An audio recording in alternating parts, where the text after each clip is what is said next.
దేవుని మాటలతో పాటు సర్పం మాటలు కూడా వినడం మొదలుపెట్టింది. ఇప్పుడు సర్పం ఏమన్నా తెలుసా? ఇది నిజమా? ఈ తోట ఫలాల్లో దేన్నైనా తినొద్దని దేవుడు అన్నాడంటే తినొద్దన్నాడు, ఆ ఫలాన్ని తినొద్దన్నాడు అంటే సర్పం ఏమని చెప్పిందో తెలుసా? అయ్యో, అది తినొద్దన్నాడా? అది తింటే ఏమవుతారో తెలుసా?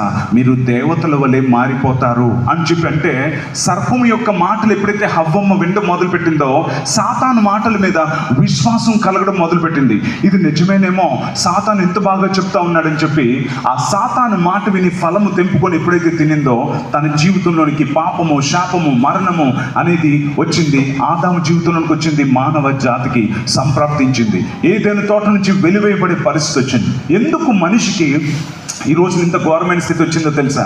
ఆ రోజు ఆమె ఏమి వినిందో అది ఆమె జీవితం మీదే కాదు, మానవ జాతి మీదే ప్రభావం చూపించింది. అందుకే యేసయ్య పదే చెప్తున్న మాట ఏంటంటే, మీరు ఏమి వింటున్నారో జాగ్రత్తగా చూసుకోండి.